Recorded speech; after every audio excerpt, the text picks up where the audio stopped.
114 member states of the Friends of Syria financed its destruction by the jihadists. But after they had failed, none of them want to pay anything for its reconstruction.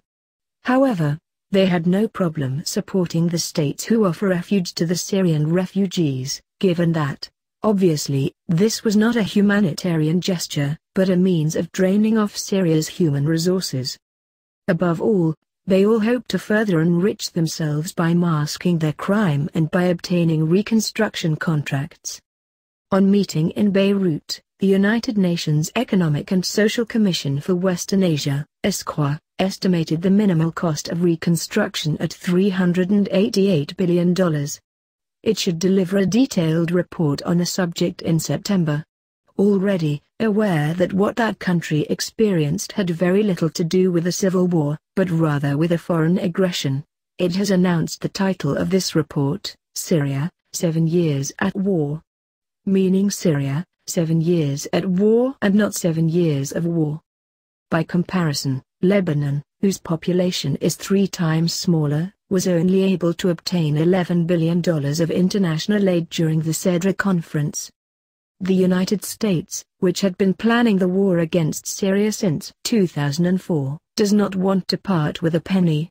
According to the Trump administration, this war was created by the Bush Jr. administration and led by the Obama administration.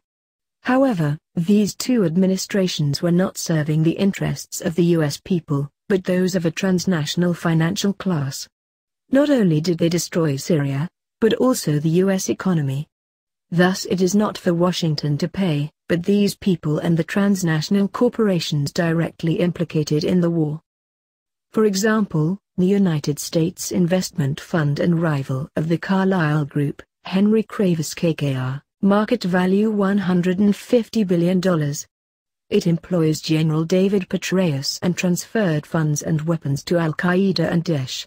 Or Japanese automobile manufacturer Toyota, which furnished all of Daesh's new vehicles, market value $170 billion. Or again, Caterpillar, the manufacturer of construction machines, which sold to the jihadists the tunnel-building machinery necessary for the construction of their underground networks, market value $76 billion.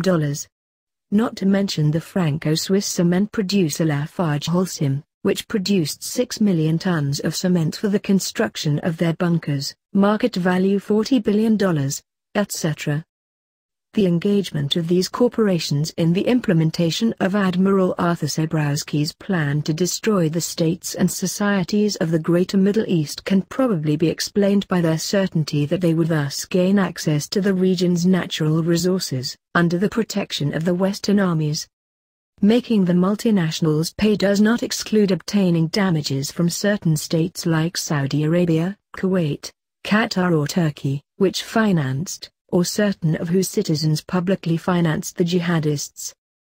If the Syrian Arab Republic can gather the proof of their role during the war, it will be legally entitled to demand seizure before the tribunals of the country accommodating their headquarters. In the light of President Trump's arguments, it should be possible for them to count on the support of the new U.S. administration. It is therefore possible, even without managing to make the states pay, to collect the $388 billion mentioned by the ESCWA.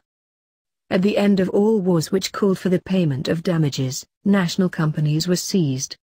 The novelty this time will be drawing the conclusions of economic globalization and seizing the transnationals,